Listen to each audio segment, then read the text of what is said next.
One of the best races for the older horses is this Saturday. The Grade 1 Stephen Foster at Churchill Downs is a $1 million race going a mile and an eighth, and it's a win and you're in for the Breeders' Cup. Let's break down the top 5 contenders, starting with Mystic Dan. We've seen the A effort from Mystic Dan today. Mystic Dan putting up a strong challenge to Saudi Crowd, and these two are head and head, nose and nose, giving their best impression of this year's Kentucky Derby. Saudi Crowd, Mystic Dan, a spine-tingling stretch drive, and Saudi Crowd.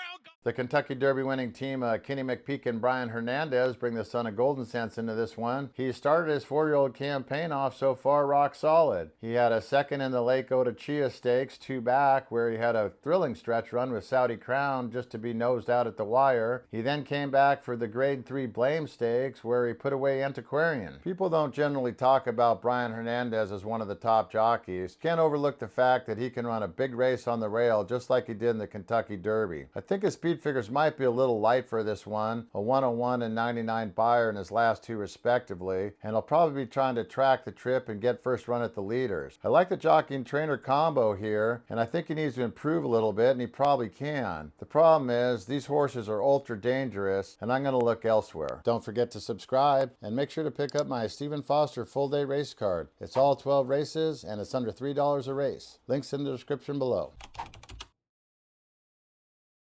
Skippylongstocking never met a race he didn't like, and trainer Saffy Joseph brings into this one off 2 firsts and 2 thirds to start his 6-year-old season. His last 24 have been against graded company, and 10 of those were Grade 1s. But the problem is, he's gone 0 and 10 for those, including this race last year where he was third by 2 3/4. The good news is that his speed figures are competitive when he's at his best, and he can win at any distance. He'll have Jose Ortiz on board, and he'll be cutting back from the 1.25 mile distance where he won the G2 Gold Cup, but these horses are pretty talented here, and I think he'll have to wait for another one to get his first G1 win. Todd Pletcher brings the ultra-talented Mindframe into this year's race, going 2 for 2 as a 4-year-old already. We last saw him at the Grade 1 Churchill Downs, where he beat Banishing and Nisos with a really nice sustained stretch run. He's the lightest run colt in this year's race with only 6 starts, and this son of Constitution has never had worse than a second and never byred less than a 96 in his whole career. Now Pletcher's stretching him out to a mile and an eighth for the first time as a 4-year-old, but he was second in last year's Haskell to Dornoch at this same distance, so he's familiar with it. I think he'll probably try to get on the rail, work out a clean trip and save some ground, and then make a big sustained run at the leaders late. He's probably going to have to improve because this is a really talented group, but I think if there's a horse that could do it, Mindframe's the one. He's so lightly raced and he's so talented, he's super scary in this spot.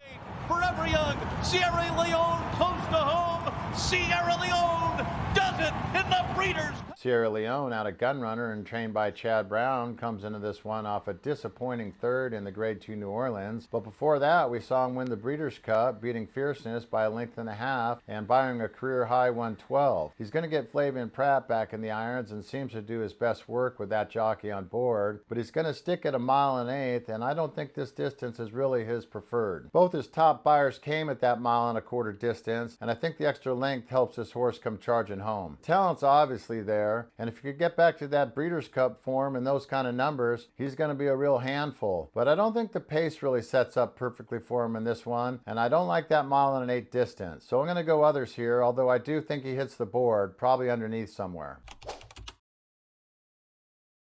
The Golphin Runner First Mission comes in here after winning the Oaklawn Handicap. He beat Banishing and Skippylongstocking, buying a 109 in the process. Now going to be his third back after a layoff. He's been training good, and Brad Cox is winning graded stakes at a 26% clip this year. I think the horse has enough speed where Luis Saez can get him up to the front by the first turn. He'll sit a comfortable trip and then come charging home. The colt's out of street sense, and Brad Cox has big plans for this 5-year-old season. I think that he's going to run a huge race and lock down his first Grade 1 win. Breaking from the inside post, he should have enough speed for Luis Saez to get him on the front end by the first turn. Don't forget to subscribe, and my Stephen Foster full card's now linked in the description. It's all 12 races with calculated analysis, value plays, fair odds, and my best bets, all broken down in a clear, easy-to-read format. You can get them all for under $3 a race, and that's everything you need for a great day.